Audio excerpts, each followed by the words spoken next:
Trapped and exposed. I'm Michael Voris. When a train wreck happens, the entire train, every car one after the other, doesn't careen off the track. Hello everyone and welcome to The Vortex, where lies and falsehoods are trapped and exposed. I'm Michael Voris. When a train wreck happens, the entire train, every car one after the other, doesn't careen off the tracks all at the same moment. First the engine comes off, then the next car, and so forth. In an especially long train, the cars near the back may not even be aware that the engine has come off the tracks. Maybe a sudden shiver or shake signaling something, but that the passengers are about to die, not so much, not at first. But eventually, the entire train is derailed and no one escapes. And no one can put the train back on the track and then just resume with the journey.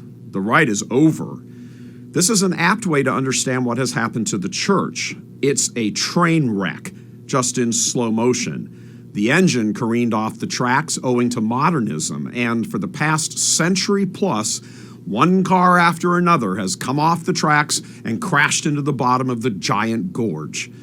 What we're witnessing now in the church are the few remaining cars beginning to come off the track until the entire train has been derailed. And of course, don't forget, the conductors and the engineers, the bishops, are right there telling the passengers everything is fine, despite the impending doom awaiting them. The church has been so severely betrayed by peddlers of heresies and dissent disguised as scholars and theologians that there are few places to turn for clarity. When the poison of Marxism was brought into the church a century ago, the weapon of choice by modernism, it was really lights out then, just a slow process. These damnable heresies and practices were allowed to fester. The heresies came from modernism, and permission was granted by the Marxists. But the Marxists had an ally that hadn't necessarily counted on, that they hadn't necessarily figured into the equation: the apathy and indifference of so many Catholic laymen. Not at the very beginning, but these forces of darkness are relentless. They never back down, never. They just keep coming at you. In the meantime, Catholics, even ones who count themselves as faithful, traditional, or whatever, refuse to jump into the fight, or are bored by the whole affair and lock themselves away in their little sanctuaries, allowing the Marxists in their church free access.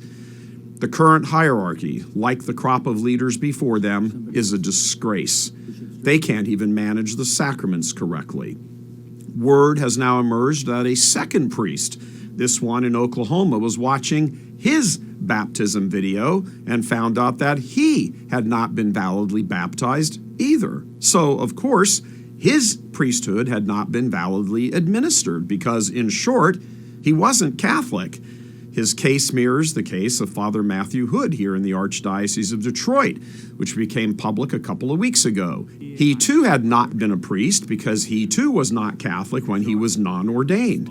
Both men, for the record, have been regularized properly, but that's not the point. Besides their cases, Church Militant has become aware of other cases of video-proof baptisms showing they were not valid. The individuals do not want to have their identities revealed, but it's right there on their home videos. And more, here in the Archdiocese of Detroit, a Father Jerry Brzezinski was baptizing in the name of the Creator, the Redeemer, and the Sanctifier. That whole mess had to be quietly cleaned up for Detroit Cardinal Adam Maida, an empty alb if there ever was one, by then Father Jeffrey Monforton, who is now the Bishop of Steubenville, Ohio. That there was anything to be cleaned up at all, see, that's the story. Frankly, these are not a few isolated situations. They are multiplied, nor are they 40 years ago. Look at the video given to Church Militant of a confirmation done in St. Catherine's Parish in Oak Lawn in the Archdiocese of Chicago by Father Dennis Ziamek, using a Q-tip to apply the sacred oil. And no, we aren't kidding. We consulted with a top-flight theologian and canonist and asked if this is valid. Here was the three-word response we got back: invalid, invalid, invalid. And yes, it was all in caps. A Q-tip confirmation. You can't make this stuff up. All over America, priests are cheering for sodomy, saying nothing about children being hacked to pieces, are actually gay themselves, are stealing from their congregations, lying about the faith, deceiving when they aren't actively lying, and in all of this, they are following the lead of those hireling shepherds of theirs. Joe Biden has been given a complete pass by U.S. bishops, despite his heresies and his sacrilege that the whole world knows about. He not only embraces sodomy as marriage, he actually performs homosexual marriage. And yet, on even that single item, absolute stone silence from the mitred class, the silence of the tomb from these frauds. Move on to child murder, and again, the bishops say nothing, not a blessed word about his moral crimes and outrages that have been going on for decades. They allow other twisted clerics like James Martin to carry their water for them, making it appear as though Trump and Biden's positions are, kind of morally equivalent, which they clearly are not. On child murder, Biden would not only sign the bill presented to him by his party of death to codify abortion, but he would make every American financially having to support it in their taxes. He would also sue the Little Sisters of the Poor. He has said this stuff in his campaign speeches. Again, over the contraception mandate, the Little Sisters of the Poor, because, attacking sweet religious ladies for 10 years in court is apparently nowhere near long enough, even though they finally won. To these wicked men and miters, profiting handsomely from their silence, killing millions of children and legitimizing so-called marriage, based on anal sex just doesn't disqualify a man from the presidency, or even differently, doesn't warrant excommunication. Sacrilegious Holy Communions don't move them. Nothing moves these stone cold-hearted monsters, nothing. They attack and squash priests calling out the evil of all this. Yet, they let the modernist Marxist radicals within their own jurisdictions destroy souls. If they go to hell when they die, they will deserve every bit of the eternal torment they will endure, and it will be the worst reserved by the demons, especially for the successors of the apostles. But they don't care because they don't believe anything. In fact, it would be a measure of justice that they would spend their eternity with Judas, who they have allowed all of us to think was somehow, beyond reason, saved. What if Joe Biden and his party supported Nazism? Would that disqualify him in their minds from either the church or the White House, or both? Would they then stay quiet? So giving them a benefit of the doubt, which at this point in church history they do not deserve, we should presume that if some candidate, especially a Catholic, got up and said, "I favor the genocide of millions," we would hope that the bishops would denounce that.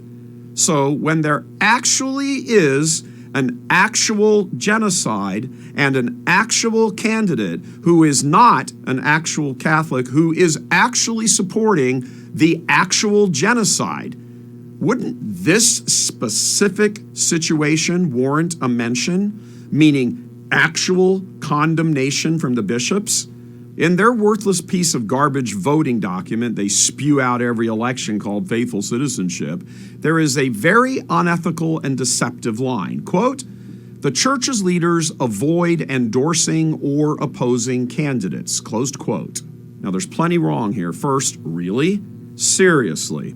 If some candidate, especially a Catholic, got up and said, "All blacks should be executed," the bishops would seriously hide behind this line from their dumb document and say, "We can't oppose him." But what if he said, "All emasculated, feminine-appearing, overweight, thieving biological males in robes should have their heads chopped off in the town square"? Pretty sure they'd all be pretty vocal in calling for his disqualification. The other problem with this is that Cardinal Tobin of Newark came out earlier this week and essentially endorsed Biden. Yes or no. I think that a person in good conscience could vote for Mr. Biden.